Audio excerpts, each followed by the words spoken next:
Usomye muri Matayo 26 ku murongo wa 20 haravuga ngo bugorovye yicarana n'abigishwa biwe 12 ngo basangire bariko bararya. Arababwira ati ndababwira ukuri, umwe muri mwebwe agira ngo urishe. Ngo batangura kubabara cyane, batangara bamubaza bati mwigisha yoba ari jewe? Uwundi ati yoba ari jewe? Uwundi ati yoba ari jewe?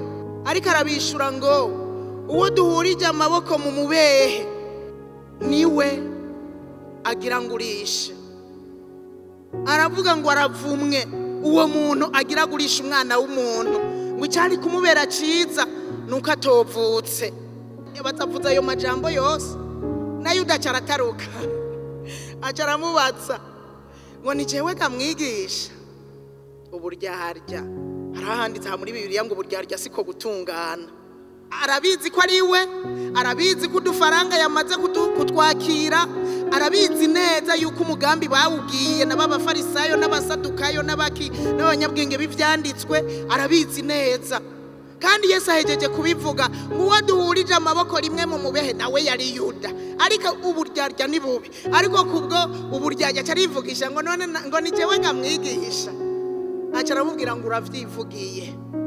Yesu aho bari bicaye ngo basangire ivya Pasika, muri ako kanya aca atanguza ingaburo yera, aca yabira umukate arawumanyagura arawubaha, aca aravuga ngo uyu n'umubiri wanje ubatangiwe. Ndakunda kuvuga ngo yabivuze muri kubu kubera yarazi ko bigira bibe muri ako kanya nyene, kandi yari yamaze kumutangerega Yuda. Aravuga ngo uyu n'umubiri wanje ubatangiwe, yabira n'igikombe. Kandi mu gusangira ivya Pasika rega si uko yabigenza, bararya nyene bakarya bakanywa, bumva nabo nyene ibintu vyahindutse abigishwa biwe. Kumbe yaratanguje ivy'ingaburo yera, hanyuma yabira n'igikombe babona aragishimiye Imana. Hanyuma aravuga ngo boya n'amaraso y'isezerano rishasha abaviriye ubwo nyene bigira bibe. Yariko arababwira ibigomba kumubako, yariko arababwira umubiri we ukuntu bagiye kuwugira, yariko arababwira amaraso ko agiye kuva ariko kubwabo.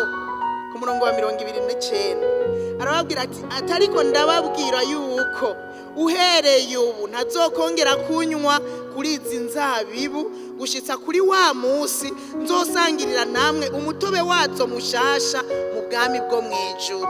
Abaha isezerano, burya mu yandi majambo niteguye gutanga inkwano. Aravuga ati aha nubona ko tunyoye kuri izi mbuto z'umuzabibu, iyindi reception tuzokongera kuyigira ya mariage mu bwami bwo mwijuru. Haleluya.